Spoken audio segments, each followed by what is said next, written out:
ভারতের একটা নায়ক যাকে সবাই বলে ফাটাকেষ্ট, জোরে বলেন কি কয়? ফাটাকেষ্ট মিঠুন চক্রবর্তী আজকে লিখেছে গোটা বাংলাদেশ দখল করতে মালওয়ানের বাচ্চাদের নাকি 15 মিনিটে লাগবে না। এই শালারা জানি না আমরা কার দল, ওরা কার দল। ভগবানের কোনো পাওয়ার আছে? যখন কোনো পাওয়ার আছে? আজকে হাসিনা পলানোর পরে যারা আফসোস করে এরা কিন্তু বাংলাদেশের জন্ম না, এরা হলো ভারতের প্রোডাক্ট। জোরে কোন কথা ঠিক কিনা? আপনারা বলেন তো হাসিনা পলে কোন দেশত গেল? কেন গেল? কারণ ভারতের কাছে হাসিনার একটা দরখাস্ত লেখা আছে, আমি যেভাবেই হোক বাংলাদেশকে ভারতের অঙ্গরাজ্য বানাবই, অঙ্গরাজ্য বানাবই। কিন্তু এর মধ্যে এই অকাণ্ড হয়ে গেল, যার কারণে ভারত কিন্তু বাংলাদেশের খুব ক্ষেপে গেছে। 400 বছরের পুরাতন বাবরি মসজিদ ভাঙ্গা এই হিন্দুর বাচ্চারা রাম মন্দির বানাচ্ছে। জোরে কোন কথা ঠিক কিনা? আবার ঘোষণা দিয়েছে ভারতের মধ্যে অনেক মসজিদ তারা ভেঙ্গে ওই জায়গায় নাকি মন্দির নির্মাণ করবে। আর আমাদের বাংলাদেশের লোকেরা আমরা মসজিদকে সুন্দর করার চেষ্টা করতেছি, আর ওরা মসজিদ ভেঙ্গে মূর্তি বানাবে। আপনি কি মনে করতেছেন এভাবে আমাদের থাকলে হবে? প্রস্তুতি নেওয়ার দরকার আছে না নাই? কিভাবে নেবেন, কার মাধ্যমে নেবেন সেইটা বলার জন্যই একটু মনোযোগ দিয়ে কথাগুলো শুনবেন। আল্লাহ নবীর ফজরের পরে যার সঙ্গে দেখা হলো তার নাম হলো আবু জেহেল। আবু জেহেল আল্লাহ নবীর চেহারার দিকে তাকায় বলতেছে, বাজান সন্ধ্যার সময় দেখেছি তুমি সুন্দর, সন্ধ্যার সময় দেখেছি তুমি সুন্দর, কিন্তু সকালবেলা দেখতেছি তুমি অতীব সুন্দর। আবু জেহেল প্রশংসা করতেছে, সুবহানাল্লাহ কোয়া যাবে না? হ্যাঁ, বলতেছে বাবা সন্ধ্যার সময় দেখলাম তুমি সুন্দর। আসলে আমাদের নবী কি কেমন সুন্দর? 400 রজগ্রহ তারা তারি নূরের ইশারা, নইলে যে অন্ধকারে ডুবিত এই ধরনী। সবাই বলেন নবী মোর পরশমণি, নবী মোর সোনার খনি, নবী নাম ভাবে যে জন সেই তো দোজা হানের ধ্বনি। সাল্লাল্লাহু।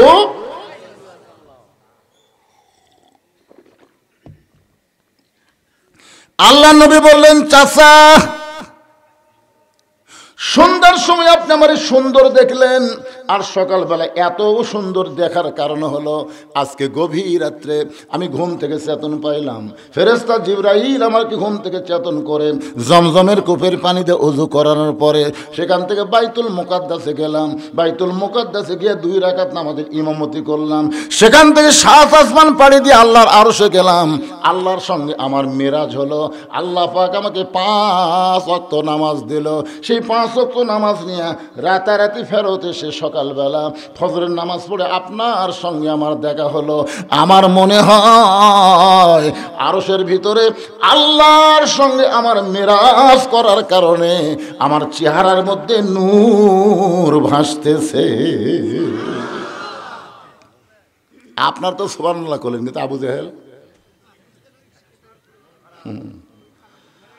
বাংলাদেশের শতকরা যারা আওয়ামী লীগও করে তারাও বলে আল্লামা সাইদি হুজুর আল্লাহর ওলি। কথা কন না কেন, কথা কন না কেন? আমার এলাকার এক আওয়ামী লীগ বলতে পারে সাইদি হুজুর আসলে আল্লাহর ওলি। আমি বলতেছি মরার পরে করছু গা? ওই যে বলছে যে একদিন বাংলার 12 কোটি মুসলমান গাছের গোড়া ঝাঁকি মারবে, দিল্লির মামু বাড়ি গিয়ে পড়বা। তোর এখন কথা ঠিক কি না? এখন বলতে পারে সাইদি হুজুর আল্লাহর ওলি, তো মরার পরে কোষ করে শয়তান। আগে 13 বছর অন্যায় ভাবে আল্লাহর ওলিকে জেলের মধ্যে বন্দি রাখছে। তোর এখন কথা ঠিক কি না? 13 বছর জেলের মধ্যে বন্দি রেখে ওদের কলিজার খায়েশ মিটে নাই, জেল থেকে হাসপাতাল নিয়ে গিয়ে আল্লাহর ওলিকে ভারতের পরিকল্পনায় তাকে হত্যা করা হয়েছে। এখন কথা ঠিক কিনা ভাই? জান কি বুঝতেছেন? সবাই ভালো। আপনার সুবহানাল্লাহ বলেন। আবু জেহেল সুবহানাল্লাহ। আমাদের কাহলুর মধ্যে 3টা লিক বার আছে। লিক লয়, লিক। মেয়ে মানুষের মাথার দেখবেন উকুন হয়, একটা হলো ঢেলা, একটা হলো লিক। এই ঢেলাটা খুব ভালো পারে, বড় তো তুলে এরকম বুড়ে আঙ্গুলের উপর থেকে মেয়ে মানুষ যখন ফুটাই বুঝতে মনে হয় যুদ্ধ জয় করলো, কানের কাছে ফুটুস করে ফুটে ওঠে, এর নাম হলো ঢেলা। আর একটা বার আছে লিক, আফসোস লিক, গুজব লিক, হতাশা লিক। এই তিনটা লিক আছে, খুব খেয়াল করবেন, আপনাদের পাড়া তো থাকতে পারে। এত কিছু হাসিনা করার পরেও এখনো হাসিনার কথা মুখতা নেই, এরা কেমনে আমার বুঝে আসে না। আল্লাহর বান্দার একটু মনোযোগ দিয়ে শুনবেন। আবু জেহেল চিল্লায় বলতেছে, তুমি পাগল, তুমি পাগল, তুমি পাগল। নবী চমকে উঠে বললেন, চাচা আমার মধ্যে পাগলামির কি দেখলেন? আবু জেহেল বলতেছে, তুই না কইলি বাইতুল মুকাদ্দাসের ভিতরে গিয়ে 2 রাকাত নামাজ পড়াইছি। মুকাদ্দাস আমি জীবনে 2 বার গেছি, যাইতে লাগে 30 দিন, আসতে লাগে 30 দিন। বাইতুল মুকাদ্দাসে যাইতে লাগে কয় দিন? আসতে লাগে 30 দিন। আর তুই কইলি আজকে রাত্রেবেলা বাইতুল মুকাদ্দাসে নামাজ পড়ালি, সেখান থেকে 7 আসমান পাড়ি দিয়ে আল্লাহর আরশে গেলি, আল্লাহর সঙ্গে তোর দেখা হলো, আল্লাহ তোকে 5 ওয়াক্ত নামাজ দিল। একটা কথাও আমার বিশ্বাস হয় না, তুই বাইতুল মুকাদ্দাসে কেমনে গেলি? এইটা শোনার সঙ্গে সঙ্গে আমার মনে হয় তুই পাগল হয়ে গেছিস। এই কথা বলে আবু জেহেল যখন দৌড় দেয়, নবী জোর হাত করে বলে, চাচা আপনি আমাকে 1000 বার পাগল বলেন, আমার কোনো সমস্যা নাই, কিন্তু আমার পাগল বলে আপনি কোথায় যান? আবু জেহেল বলতেছে, অনেক দিন হলে তোকে আমি আমার কাছ থেকে তাড়ানোর একটা চেষ্টা করতেছি, অনেক দিন থেকে আমার কাছ থেকে তোকে তাড়ানোর চেষ্টা করতেছি, কারণ আমি খেয়াল করে দেখলাম অনেক মানুষ এই রাস্তা দিয়ে যায়, আমার বাড়ির দিকে থুতু দেয় আর তোর বাড়ির দিকে সালাম দেয়। আমি জানলাতে দেখি অনেক লোক এই রাস্তাতে যাওয়ার সময় আমার বাড়ি আর তোর বাড়ির দিকে আসসালামু আলাইকুম। সেদিন থেকে আমি বুঝবার পারছি যে তোর মতন ভালো মানুষ আমার মতন খারাপ মানুষের কাছে থোয়া যাবে না, কিন্তু তোকে তাড়ানোর কোনো ইস্যু নাই, তো কি করে তোকে তাড়াবো? এবার ইস্যু পাইছি রে, তোকে পাগল বানা এলাকা থেকে তাড়াই দিব। এই মনে করে বুঝে দৌড়ে হযরত আবু বকরের বাড়ির দরজা দিয়ে ডাক দিলেন, আবু বকর। হয়তো আবু বকর চমকে গেছে, এত বড় নেতা হইয়া এই সকালবেলায় আমার বাড়ির দরজা, মনে হয় নেতা ভোটর দাঁড়াছে। দেখবেন বড় বড় নেতা যখন আপনাদের কাছে আসবে বুঝবেন সামনে ভোট। হ্যাঁ, দেখবেন ভোটের আগে হাই রে হাই একটা গরিবের বাচ্চা কলস দিবি, হ্যাঁ কলসে মাথা হাত দিয়ে দোয়া করবি, মনে করবি নেতার মতন ভালো মানুষ। 5 বছর পর পর বসন্তের কোকিল, এরা কিন্তু নেতা না, নেতা সব সময় মানুষের সঙ্গে থাকা লাগবে। ধরে কোন কথা ঠিক কি না? সব সময় মানুষের মধ্যে নেতাকে থাকতে হবে। ভোটের সময় নেতা আসবে, ভোট গেলে আর আসবে না। আবু বকর মনে মনে চিন্তা করে, এত বড় নেতা সকালবেলায় আমার বাড়ির দরজায় আমার আবু বকর বলে ডাকতেছে, দেখি নেতার খবর কি। দরজা খুলে বলতেছে, নেতা এই সকালবেলায় আমার আবু বকর বলে ডাকতেছেন কেন? বলে, তোমার নবী যে পাগল হয়েছে তুমি জানো? যেই কইছে তোমার নবী পাগল হয়েছে তুমি জানো? সঙ্গে সঙ্গে আবু বকর চিৎকার করে বলতেছে, আবু জেহেল যেই কথা একবার বলেছিস ওই কথা যদি আর একবার বলিস, যে কথা একবার বলেছিস ওই কথা যদি আর একবার, কি বুঝতেছেন কি? আবু জেহেল 3 ধাপ পেছনে গেছে। কি রে, তুই সবচাইতে নরম মানুষ। আল্লাহ রাসূল বলেছেন, আমার 4 জন সাহাবী 1 নম্বর। সবচাইতে নরম হলো আবু বকর, সবচাইতে গরম হলো উমর, সবচাইতে ধনী হলো ওসমান, সবচাইতে জ্ঞানী হলো হযরত আলী। মানে 4টাই 1 নম্বর। তাহলে নরমের 1 নম্বর কে? আবু বকর। আবু বকরের মতো নরম কোনো সাহাবী নাই। আর সেই সাহাবী বলতে আবু জেহেল, আর একবার, তাহলে একবার বল। এই দেখ, আবু বকর চিৎকার বলে, আবু জেহেল চিৎকার করে বলে, আবু বকর আমার কথাটা পুরোপুরি না শুনে তুমি আমার সঙ্গে এরকম ব্যবহার করো। তোমার নবী কি বললো শোনো।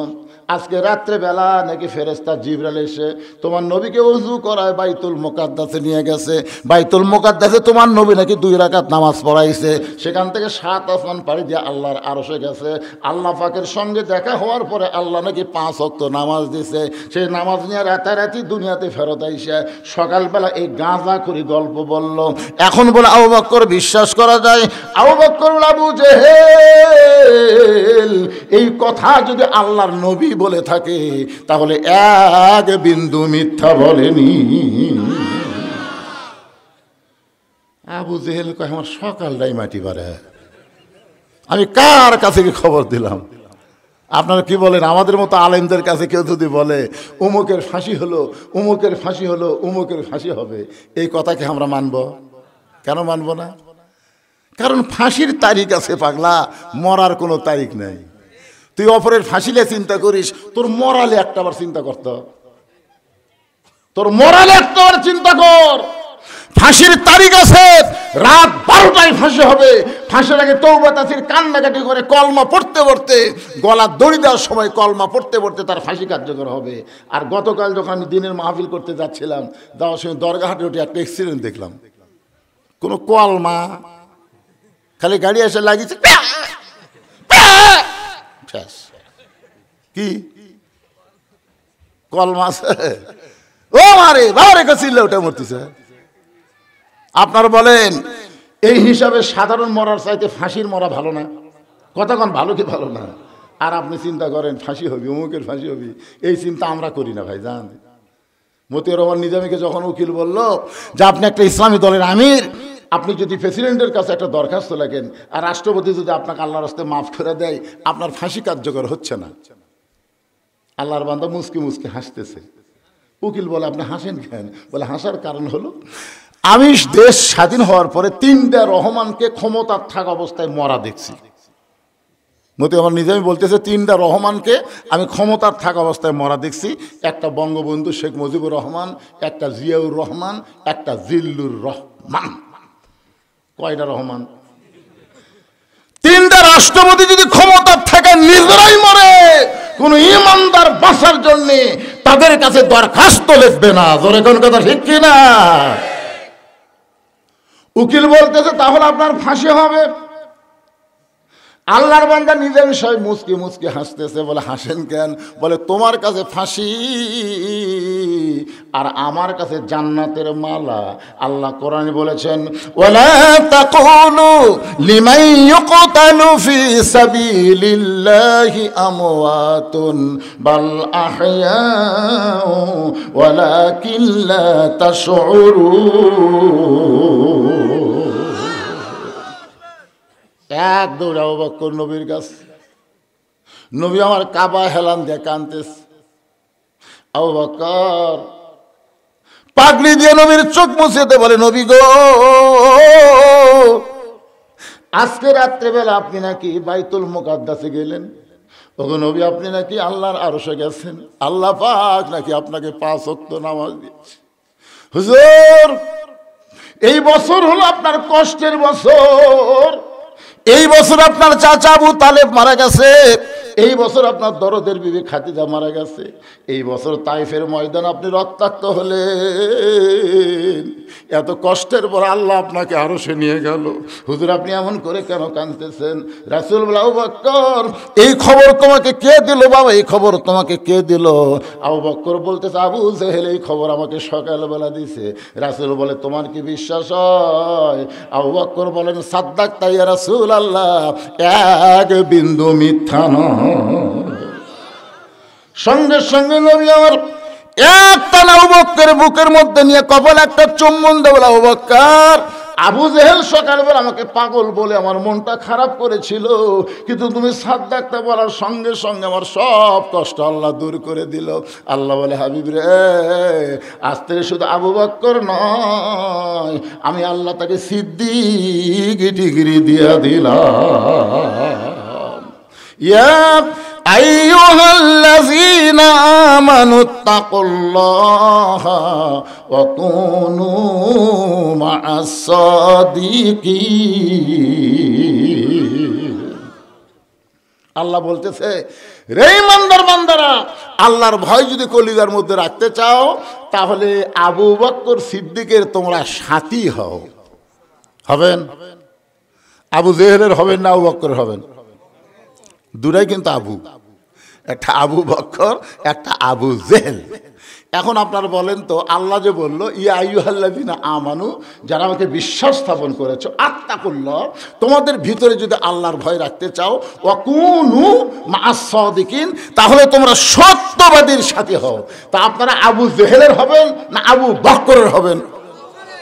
আবু জেহেল কোরআন শুনছে, কিন্তু আপনারা যেরকম বসে শুনতেছেন আর বসার চান্স হয়নি। এবারে কি কথা, সারা রাত সকালবেলা মিটিংয়ের মধ্যে বলতেছে এত সুন্দর কোরআনের বাণী, রাতটা কোন দিক দিয়ে গেল আমি বুঝবারই পারিনি। আবু সুফিয়ান বলে, নেতা, যেই কোরআন শুনতে এত ভালো লাগে সে কোরআন ধরলে অসুবিধা কি? না, শুনতেই যদি এত মজা লাগে তাহলে এটা ধরলে কি হবে? আবু জেহেল বলতেছে, আয় তুই আমার কাছে আয়। সেই কাছে কাছে কানের কাছে মুখ লাগে বলতেছে, পাগলা, এ কোরআন ধরলে তোর আমার খবর কি? এই কোরআন যদি আমরা ধরি তাহলে আমাকে নেতৃত্ব চলবি না রে, আসল নেতা হবে আব্দুল্লাহ রে বেটা। তো আমরা ভেজা থাকতে ওকে নেতা হবার দেবো? মোল্লার দৌড় মসজিদ পর্যন্ত কমো।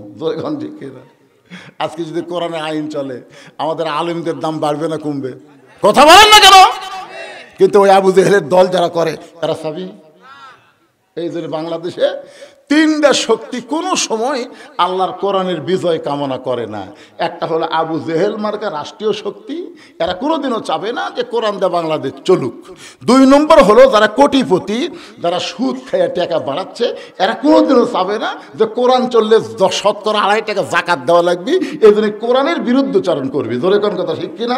আর 3 নম্বর হলো এই শালা যারা ধর্মলিয়া ব্যবসা করা খায়, আল্লাহর ধন খাজারে দিয়া, আছে না নাই? আল্লাহর ধন নবীরে দিয়া, আল্লাহ গেছে গায়েব হইয়া, নবীর ধন খাজা নিয়া শুয়ে আছে আজমিরে, কেউ ফিরে না খালি হাতে, খাজারে তোর দরবারেতে। এই নাউজুবিল্লাহ, এই ধর্মরিয়া যারা ব্যবসা করে তারা কোনোদিনও চাবে না যে আল্লাহর কোরআন দিয়ে রাষ্ট্র চলুক। ধরে কোন কথা ঠিক? তাহলে এখন আপনাদের কাছে আমি জানতে চাই, ওয়াকুনু মা'আস সাদিকিন শব্দের অর্থ হলো সত্যবাদীদের সাথী হওয়া লাগবে। আর কোরআনের চাইতে সত্য কোনো কথা এই দুনিয়া তার একটাও নেই। কথা কর না কেন? তাহলে এই কোরআনের সাথীকে আপনারা হবার চান? কারা কারা হবেন? গভীর রাতে আল্লাহকে একটু হাত দেখান। লিল্লাহি তাকবীর, হাত নামান। আল কোরআনের আলো কুটি জ্বলাবে না, কোরআনের সাথী হয়েও তাও ঘর। এই হাসিনার সময় যদি ঘরে ঘরে চালক হয় না, তারা আওয়ামী লীগ কয় ঠিক আছে, লাইন ঠিক আছে। ভাইজান, এইবারে আর ওই ঘর ঘর লয়, কারণ আপনার ঘরত বাতি আছে, রাস্তা অন্ধকার, আপনি বাইরে আসতে পারবেন? হাতত কি লাগবে? তা লাইট, তাহলে আপনি নিলেন কে? আল কোরআন আলো ঘরে ঘরে, লাইট কি নিলেন? তার মানে বোঝা গেল আমরা এমন একটা স্লোগান দিব যেটা সংসদে না, ঘরেও না। আমি যে আল কোরআনের আলো, আপনারা বলবেন সব জায়গায় জালো, আল কোরআনের আলো, কোরআন হাদিস যেখানে, দুনিয়ার মুসলমান লিল্লাহি তাকবীর। আল্লাহর একজন মস্ত বড় ওলি বাইজিদ বোস্তামি একদিন দরবারে গিয়ে দেখে মুরিদেরা জিকির করতেছে। মুরিদ নাউজুবিল্লাহ নাউজুবিল্লাহ নাউজুবিল্লাহ নাউজুবিল্লাহ। বাইজিদ কয়, কে রে? সুবহানাল্লাহ আলহামদুলিল্লাহ আল্লাহু আকবার বাদ দিয়ে এই নাউজুবিল্লাহ কেন?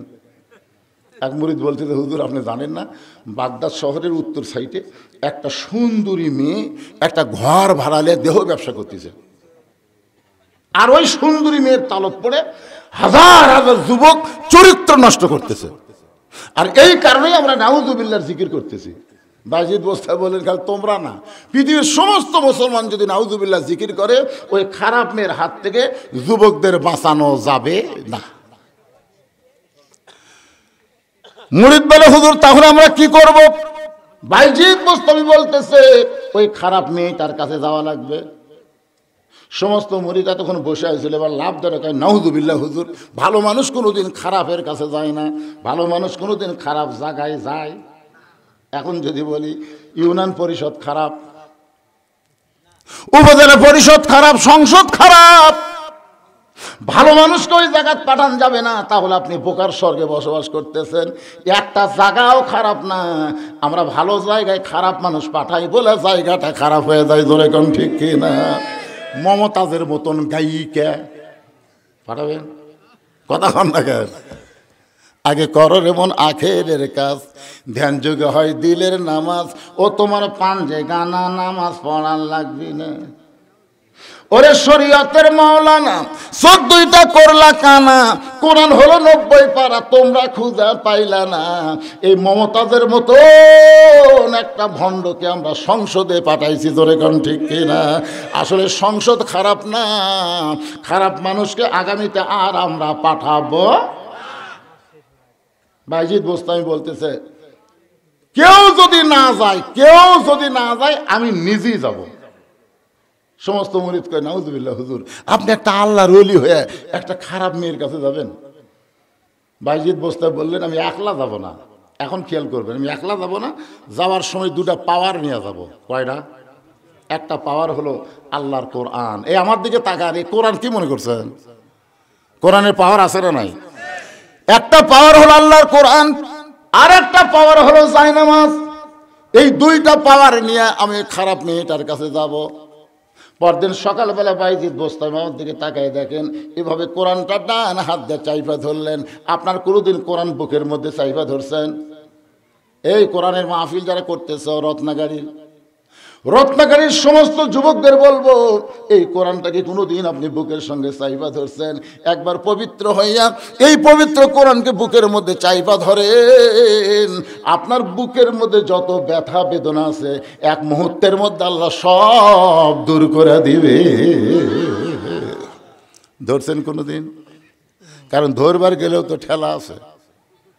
আল্লাহ বলেছেন লা ইয়ামাসসুহু ইল্লাল মুতাহহারুন, ততক্ষণ পর্যন্ত কোরআন স্পর্শ করতে পারবা না যতক্ষণ পর্যন্ত তুমি পবিত্র না হবা। বাইজিদ বোস্তামি ডান কান্দে জায়নামাজ, ডান বুকে কোরআন নিয়ে ওই খারাপ মেয়েটার দিকে যখন রওনা দিয়েছেন, যেই সমস্ত যুবকেরা মেয়েটার সঙ্গে খারাপ চরিত্র করতেছে ওই সমস্ত যুবকেরা বাইজিদ বোস্তামিকে দেখে বলতেছে নাউজুবিল্লাহ নাউজুবিল্লাহ, এই খারাপ জায়গায় ভালো মানুষ আসতেছে। বাইজিদ বোস্তামি ওদের কথায় কোনো কর্ণপাত না করে ওই মেয়েটার দরজা পর্যন্ত যখন পৌঁছে গেলেন, একটা যুবক মনে মনে চিন্তা করতেছে বাইজিদ আল্লাহর ওলি হয়ে খারাপ জায়গায় কেন আসলো। এটা তদন্ত না করে বলার উপায় নাই। ওই ছেলেটা ঘরের দেওয়ালের পাশে লুকে আছে, আর বাইজিদ বোস্তামি দরজা দিয়ে বললেন আসসালামু আলাইকুম ইয়া আহলাল বাইত, এই ঘরের মধ্যে যারা আছো তাদের প্রতি আল্লাহর রহমত বর্ষণ করো। জোরে কোন সুবহানাল্লাহ। বাইজিদ বোস্তামি একটা পতিতা খারাপ বেশ্যা মেয়ের দরজা দিয়ে সালাম দিছে, আসসালামু আলাইকুম ইয়া আহলাল বাইত। মেয়েটা ঘরের দরজা খুলে বলতেছে হুজুর হুজুর, আপনি মনে হয় রাস্তা ভুল করছেন। আপনি মাথার টুপি এক হাঁটু দাড়ি নিয়ে আপনি এই খারাপ মেয়ের দরজা সালাম দিলেন, হুজুর আপনি মনে হয় রাস্তা ভুল করছেন। দেখেন একটা খারাপ মেয়েও কিন্তু ভালো মানুষক চিনে কি চেনে না? আপনাদের গ্রামে যখন টুপিওয়ালা দাড়িওয়ালা জুব্বাওয়ালা যদি কোনো পুরুষ যায়, একটা মেয়ে মানুষ তার সামনে আসবে, যদিও দেখে সাথে সাথে মাথার কাপড় দিবে। আর একটা প্যান্ট শার্ট পরা কেউ যদি যায়, এটা কে যায় রে, এটা কে রে?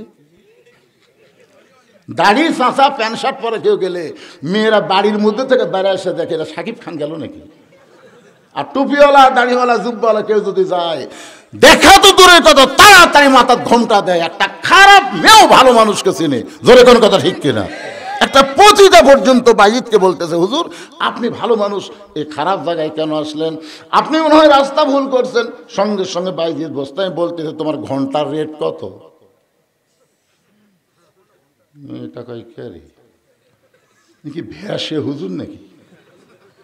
টুপি দাড়ি দেখে বললাম আপনি ভালো মানুষ, আর কয় ঘন্টার রেট কত? তাহলে মনে হুমায়ুন ফরিদি হবে। নাটক সিনেমার মধ্যে দেখেননি হুমায়ুন ফরিদি এখানে টুপি দাঁড়িয়ে লাগে এই বাবা হাজি সাহেব একটা মেয়ের সাথে খারাপ করতেছে, জনগণ বলতেছে টুপিওয়ালারাই খারাপ। আসলে কি টুপিওয়ালারা খারাপ? এটা কি আসলে হুমায়ুন ফরিদি ভালো মানুষ?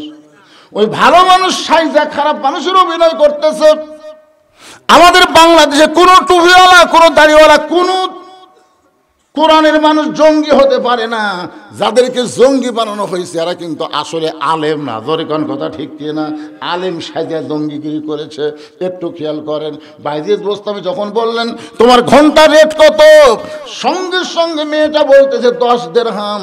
বাইজিদ বোস্তামি বলতেছে 24 ঘন্টার বুকিং নিলাম। যেই বলছে 24 ঘন্টা, যেই যুবক দেওয়ালের পাশে লুকিয়ে আসলো মারছে দৌড়।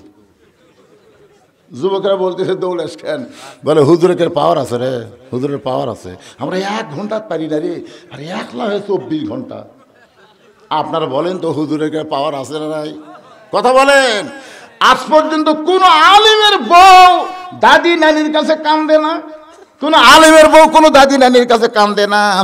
আর যারা প্যান্ট শার্ট পরা তাদের বউ দাদি নানির কাছে বলে এটা কি, এটা কি, খালি শুয়ে থাকে, কথা কয় না। একটা আলেম ইন্ডিয়ান হারবাল খোঁজে না, যারা খোঁজে তারা হলো প্যান্ট শার্ট আলা। জোরে কোন কথা, কথা কন না কেন?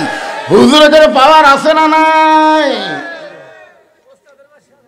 বাইজিদ বোস্তামি 240 দিরহাম দিয়ে মেয়েটার ঘরের মধ্যে ঢুকে দরজা বন্ধ করে দিলেন। দরজা বন্ধ করার পরে মেয়েটা তো টাকার ঠলিয়া পায় খুব খুশি হয়ে গেছে। একবারে 24 ঘন্টার বুকিংয়ের টাকা পাচ্ছে। টাকা নিয়ে যখন মেয়েটা চিন্তা করে এত টাকা একসাথে, সঙ্গে সঙ্গে বাইজিদ বোস্তামি ওই পতিতার ঘরে যায় নামাজ বিছাইছে। পতিতার ঘর হলো নাপাক জায়গা। জোরে কোন কি জায়গা? কিন্তু যখন যায় নামাজ বিছাবে তখন আর নাপাকি থাকবে না।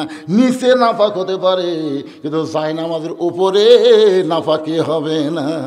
আজকে যারা মসজিদ তৈরি করতেছেন, এই মসজিদের মধ্যে হয়তো দেখবেন অনেকের হালাল টাকা, অনেকের আবার সুদের টাকা, অনেকের আবার ঘুষের টাকা, অনেকের আবার মারিয়া খাওয়া টাকা, অনেকের আবার চুরি করা টাকা, সব টাকা। হাসতেছেন কার? এটা হালাল করার বুদ্ধিরাই রেজাউল করিম কি কয়ে গেল যে মুফতির বাপ আসতেছে। জোরে কোন কথা ঠিক কিনা? এটা আমার আগে যাওয়ার ওয়াজ করে গেল, আজকে দ্বিতীয় বক্তা একসাথে আমরা লেখাপড়া করছি। জান উনি পরে আর পড়েননি, আমি তারপরে আরও 2 ক্লাস পড়ছি, তাফসির এবং ফিকহ। আজকে আমি ওয়াজ করতেছি গোটা বাংলাদেশ, আমার চাচাকে আমি মূল্যায়ন করি, একসঙ্গে আমরা থাকছি। আমরা কিন্তু সেই মহব্বতের মানুষ। আজ কি বলে গেল মুফতি আসতেছে, সুদের টাকা, ঘুষের টাকা, হালাল টাকা, সব টাকা একত্র করে মসজিদ তৈরি করতেছেন। মিশাল হচ্ছে না, এটা সাফ করার বুদ্ধি আছে তো, বলে দিচ্ছে নিচে নাফাক উপরে যায় নামাজ। আর আর নাফাক আছে কি সাপ? এরা ফিস ফিস করে কি কয় না, কিছু করলে আমার বক্তা কলে কিন্তু পোলা এখনো দিবি।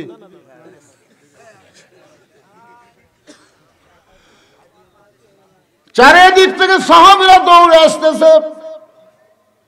যে কয়জন সাহাবী মক্কায় ছিল সব সাহাবী নবীর কাছে এসে বলতেছে, ইয়া রাসূলুল্লাহ, আমরা শুনতে পাইলাম আজকে রাত্রেবেলা নাকি আপনি আল্লাহর কাছে গেছিলেন, আল্লাহ পাক আপনাকে 5 ওয়াক্ত নামাজ দিয়েছে। আল্লাহ রাসূল বলে, সাহাবীরা তোমাদের কি বিশ্বাস হয়? বলে, আবু বকরের সাথে আমরা একদল হতে চাই। ওয়াকুনু মা'আস-সাদিকিন। আল্লাহ রাসূল বললেন, তাহলে তোমরা সবাই বসো। সমস্ত সাহাবীরা যখন বসে আছে, এমন সময় আল্লাহর নবী বললেন, সাহাবীরা রে, 5 ওয়াক্ত নামাজ, 5টা সময়। ওয়াক্ত মানে সময়, ওয়াক্ত মানে কি? নামাজ যেরকম ফরজ, ওয়াক্ত তালাশ করাও কিন্তু ফরজ। জোরে কোন কথা ঠিক কিনা? মেয়ে মানুষেরা ওয়াক্ত তালাশ করে, জোহরেরটা আসরের সময়, আসরটা মাগরিব। কি আমার মায়েরা যারা পর্দার অন্তরালে, আপনাদের জন্য আজকে ডাঁটের ওয়াজ আছে, মা একটু ধৈর্য ধরেন। মনে করতেছেন ওনাকে বাদ দেওয়াজ করবো? একটা মা ভালো, বাচ্চা ভালো। জোরে কোন কথা ঠিক কিনা? একটা মা খারাপ, সিজার করা। যেই মা ভালো সে কোনো দিন সিজার করবি না, মরে যা মরে, কিন্তু এই জায়গা কোনো ডাক্তার লাইডা ছেড়ে কাটবি। যদি মা সিজার না করার পর ধৈর্য ধরে, আল্লাহ বলতেছেন ইন্নাল্লাহ মা সাবিরিন, ধৈর্যশীলদের সাথে আমি আছি। 2 দিন একটু পেটের বিষ হবি, তারপরে নর্মালে বাচ্চা হবি। জোরে কোন কথা ঠিক কি না? এর উপরে যে কয়টা আমরা বসে আছি, আমরা কেউ সিজার করা? তো তাহলে আমরা বাঁচে নাই, আমাদের মাও বাঁচেনি। আমার দাদি কাছে তো টানে বের করতে তোর মাথা লম্বা হয়ে গেল, পরে আমরা থাবে থাবে মাথা গোল করে দিছি। এই যে থাবা মারিছে, প্রত্যেক থাবাই আমার মাথার খেয়ে বুদ্ধি ঢুকে গেছে। আর এখন কি চলে, স্বামীকে কান্দিস না, পেট কাটবো, কান্দিস কে? এখন ডাক্তার কাছে নিয়ে গেছে, ডাক্তার আল্ট্রাসাউন্ড করে বলতেছে ভাই একটু বেকা হয়ে আছে, টেকা খাবার একটু একটু আর পানি একটু কমে গেছে। তখন কথা ঠিক আছে, তাহলে কাটেন। পেট কেটে দেখে 2 দিন এখনো বাকি আছে, বাচ্চার ঘুমই ভাঙ্গেনি। ডাক্তার কয় কে রে, আগে যে কাটনোরে টেকার লোভে ই তো ঘুমের মধ্যে আছে। বড় ডাক্তার বলতেছে বার করো, বার করো করে একটা ঘুরে নিতে হবে, ওদের আস্তে করে বার করে। এর উপর দেখেন এইরকম একটা ঘুরানি, যেই দেয় ঘুরানি চলে, বাচ্চার মাথা থাকতে ঝাঁকি খায়, এই করে কান্দা ওঠে, এমন মাথার ঝাঁকি খায়। এই দুনিয়াত আসার পরে মোবাইল ছাড়া ভাত খায় না, মোবাইল ছাড়া কান্না থামে না। জোরে কোন কথা ঠিক কিনা? এটা কিন্তু বাচ্চার দোষ না, দোষ হল মায়ের। মা যদি বলতো মরিয়া যাবো রে, সিজার করবো না, জোরে কোন কথা ঠিক কিনা? মরিয়া যাবো, সিজার করবো না। আল্লাহ কয় এই নিয়ত করে যারা সিজার করবে না, নর্মালি বাচ্চা নিবে, তাদের পায়ের তলে তো জান্নাত হবে। আল্লাহ কন দেখেন, এ ডাকাত মার্কা মা। চলো দুধ পর্যন্ত খিলাই না, ব্যাটারির দুধ খিলাই। কি বলবো প্রসবের কথা, মা বিনে সেই ব্যথা কেউ তো বুঝিবে না। মাজন ঠেকিয়ে সন্তানের দায়, অকালে মা মারা যায়, কেন সে মায়ের ভক্তি করো না। এমন দরদি ভবে কেউ হবে না আমার মা গো। ভাই জিদ বোস্তামি জায়নামাজ বিছাইছে, মনে আছে না, ভুলে গেছেন? চারিদিকে সাহাবা এসে বলতেছে ইয়া রাসূলুল্লাহ, নামাজ সম্পর্কে আমাদের বলেন। আল্লাহ রাসূল বলেন 5 ওয়াক্ত নামাজ, 5টা ওয়াক্ত। ধরে কোন কয়টা ওয়াক্ত? সূর্য উদয় হওয়ার আগে, সূর্য উদয় হওয়ার আগে সুবহে সাদেকে 2 রাকাত নামাজ জামাতের সঙ্গে আদায় করা লাগবে। এই নামাজের নাম হলো ফজরের নামাজ। সূর্য যখন একটু পশ্চিম দিকে হেরে যাবে, ওই সময় জামাতের সাথে 4 রাকাত নামাজ পড়া লাগবে। ওই নামাজটা হলো জোহরের নামাজ। সূর্যের পাওয়ার যখন কমে যাবে, পশ্চিম দিকে সূর্য, ওই সময় 4 রাকাত নামাজ জামাতের সঙ্গে আদায় করা লাগবে। এই নামাজ হলো আসরের ফরজ নামাজ। সূর্য যখন অস্ত যাবে, অতি অল্প সময়ের মধ্যে 3 রাকাত নামাজ জামাতে আদায় করা লাগবে। এই নামাজটা হলো মাগরিবের নামাজ। যখন রাতের অন্ধকার ঘন হয়ে যাবে, ওই সময় 4 রাকাত নামাজ জামাতের সঙ্গে আদায় করা লাগবে। এই নামাজটা হলো এশার নামাজ। আল্লাহর নবী 5 ওয়াক্ত নামাজ নিয়ে সাহাবীদের সামনে যখন কথা বলতেছেন, প্রত্যেকটা সাহাবী মনটা ক্লিয়ার করে খোলাসাভাবে এই নামাজ সম্পর্কে যখন শুনতেছেন, এমন সময় ওমর ফারুক বললেন ইয়া রাসূলুল্লাহ, হুজুর আমার বেয়াদবি নেবেন না, আমি জানতে চাই ফজরের 2 রাকাত ফরজ নামাজ জোর, জোহরের 4 রাকাত ফরজ নামাজ জোর, আসরের 4 রাকাত ফরজ নামাজ জোর, এশার 4 রাকাত ফরজ নামাজ জোর, কিন্তু মাগরিবের 3 রাকাত কেন বেজোর? ওমর ফারুক একটু বেশি বুদ্ধি। রাসূল বলেছে আমার পরে কেউ যদি নবী হতো, লাও কানা উমর, আল্লাহ উমরকে নবী বানাই দিত। কোরআনের 23টা আয়াত আল্লাহ উমরের শানে নাজিল করেছে। ধরে কেন সুবহানাল্লাহ। আল্লাহ রাসূল বললেন উমর, ফজরে আজান দেওয়ার 8 ঘন্টা, মনে করেন 8 ঘন্টা পরে ফজরের জামাত হয়, জোহরে আজান দেওয়ার 15 মিনিট পরে জোহরের জামাত হয়, আসরের আজান দেওয়ার 15 মিনিট পরে আসরের জামাত হবে, এশার আজান দেওয়ার 15 মিনিট পরে এশার জামাত হবে। কিন্তু মাগরিবের আজান দিয়ে 15 মিনিট পরে কেউ যদি আসে, তাহলে দেখবে মসজিদ আছে, জামাত নাই। সাহাবীর বলল হুজুর তাহলে এই নামাজের সময় কম কেন? রাসূল বলেন এগুলাই তো আজকে তোমাকে আমি বলবো। সাহাবীরা বললো আমরা খালি শুনবো না, সামিনা ওয়া তাআনা, শুনবো এবং আমলও করবো। সুবহানাল্লাহ বলেন না? প্রত্যেকটা সাহাবী নামাজ সম্পর্কে শোনার জন্য যখন ব্যাকুল, এমন সময় আবু জেহেল গ্রুপ নিয়ে হাজির। সাহাবীরা যখন শুনবে, এমন সময় কি আচ্ছা আমি যেরকম ওয়াজ কেবল শুরু করব, এমন সময় আরে পাগলা, কথাটা মধ্যে শোনেন, যখন আল্লাহ রাসূল নামাজ সম্পর্কে বলবার নিয়ে মোশন লিছে, ইতিমধ্যে আবু জেহেল গ্রুপ নিয়ে হাজির। আবু জেহেল গ্রুপের মধ্যে একটা তেলতেলা গোয়েন্দার আছে, এর নাম হলো আবু সুফিয়ান। বলতেছে, ও মুসলমানের নবী, তুমি যা বলো তোমার সাহাবীরা তাই বিশ্বাস করে, কিন্তু আমরা করি না। এই কথা যেই কইছে, ওই যে সাহাবীর মধ্যে উমর যা আছে ওরাকে খেয়াল নেই। আচ্ছা আপনারা বলেন তো, আবু জেহেল যে সকালবেলা আবু বকরের বাড়িতে গেছে, এটা আবু বকরের বাড়ির না যায় যদি উমরের বাড়িতে যেত, আপনি একটু চিন্তা করে দেখেন, নরম মানুষ যে হারে ধরবার আছে, তাহলে গরম মানুষ কি করতো? হায় হায়। আবু সুফিয়ান এই কথা বলার সাথে সাথেই উমর, এই কাফের বাচ্চারা, আমার নবীর নামাজের কথা আমরা শুনবো, তোদের ডাকছে কে? এই কথা যেই কইছে, নবী যদি বলতো, ওমর সকালবেলা আবু জেহেল পাগলা করে গেছে, এখন আবার গোষ্ঠী লিয়াচ্ছে, যাও। আচ্ছা এই কথা যদি নবী বলতো, ওরা একজনও বাঁচত? এমনি তো গরম হয়ে ওমর উঠছে, আর সকালবেলা পাগলা করে গেছে, যে গ্রুপ লিয়াচ্ছে, যা তো যা। দেখেন আজকে অনেকে জামাতে ইসলামকে দোষ দেয়। জামাতে ইসলাম এই যে শিবির হাসিনা ফল আছে, কে ধাওড়াছে? আল্লাহ তো ধাওড়াছে ভাই রে। এত বছর বিএনপি জামাত ফুটি আসছিল রে। এবার এখন দেখেন, পেপার খোলেন, ইউটিউব খোলেন, ফেসবুক খোলেন, প্রত্যেকটা আন্দোলনের পিছনে জামাত আর শিবির। ধরে কোন কথা ঠিক কিনা বুঝতে পারতেছেন? ওস্তাদের না রাখা মতো মানে আছে। আল্লাহ নবী বলেন, ওমর, ওমর তুমি বসো বসো। ওরা আমার সঙ্গে কথা বলে, তুমি দাঁড়াইছো কেন? এরই নাম হলো ইসলাম। ইসলাম কোনোদিন কাউকে উষ্ঠে দেয় না, ইসলাম বরং কেউ গরম হলে তাকে থামায় দেয়। জোরে কোন কথা ঠিক কিনা? এটাই হচ্ছে আমাদের নবী, আমাদের নেতা। আমার নেতা তোমার নেতা, সকলে বলবেন বিশ্ব নবী মোস্তফা আমার নেতা তোমার নেতা। লাকাদ কানা লাকুম ফি রাসূলিল্লাহি উসওয়াতুন হাসানাহ। ওমর ফারুক থরথর করে বসে বললেন, রাসূল বললেন, আপনার নেতা মানুষ, আপনারও সম্ভ্রান্ত মানুষ, আসেন আমি নামাজ সম্পর্কে কথা বলতেছি, আপনারও বসেন। বিশ্বাস হলে নামাজ পড়বেন, না হলে ধরবেন না, তবে বসেন একটু শোনেন। আবু সুফিয়ান বলতেছে, তোমার নামাজের গল্প আমরা শুনতে আসি নাই। নবী বললেন, তাহলে কি জন্য আইছেন? বলে, আমার নেতা আবু জেহেল দুইবার বাইতুল মুকাদ্দাসে গেছে, যেখানে যাইতে লাগে 30 দিন, আসতে লাগে 30 দিন। আর তুমি নাকি কইলা আজকে রাত্রেবেলায় বাইতুল মুকাদ্দাসে গিয়া তুমি 2 রাকাত নামাজ পড়াইছো। আমাদের জানার বিষয় হলো, বাইতুল মুকাদ্দাসের দরজা জানলা কয়টা? বাইতুল মুকাদ্দাসের দরজা জানলা বলতে পারলি আমরা এখান থেকে ফিরে যাব। নবীর চোখটা দর দর করে পানি পড়তেছে। আবু বকর বলে, ইয়া রাসূলুল্লাহ, বাইতুল মুকাদ্দাসের দরজা জানলা কয়টা? এইটা শুনবার চাই, আপনার খবর কি?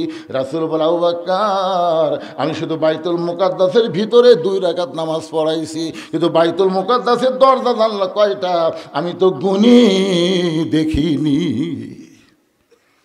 আসলে কেউ গনে? আপনি যে হঠাৎ আপনাকে পাশে যে হাট করি নাকি, আচ্ছা দুর্গাপুরে ধরেন, দুর্গাপুর মসজিদে আপনি জোহর নামাজ পড়ছেন, সামনে কাতারে নামাজ শেষ করে বের হলে একজন বলতে, কে ভাই নামাজ পড়ছো? সামনে কাতারে। ভাই আর বিশ্বাস হয় না। আরে সামনে কাতারে পড়ছি রে, বিশ্বাস না হওয়ার কারণ কি? হয় না। তো তোর বিশ্বাস হবে কেমনে? যদি বলবার পর মসজিদের মধ্যে কয়টা ফ্যান আছে, তাহলে বিশ্বাস হবে। আচ্ছা আপনি ফ্যান গুনবার গেছেন, আপনি নামাজ পড়বার গেছেন, আর ওই প্রশ্ন করতে ফ্যান কয়টা আছে বল? আল্লাহ নবী বলে, আবু বকর, আমি শুধু 2 রাকাত নামাজের ইমামতি করেছি, দরজা জানলা কয়টা সেটা আমি গুনে দেখি নাই। আবু বকর বলে, ইয়া রাসূলুল্লাহ, সকালবেলা আপনাকে একলাই পাগল বলে গেছে, এখন গোষ্ঠী শুদ্ধ হয়েছে আপনাকে অপমান করার জন্য।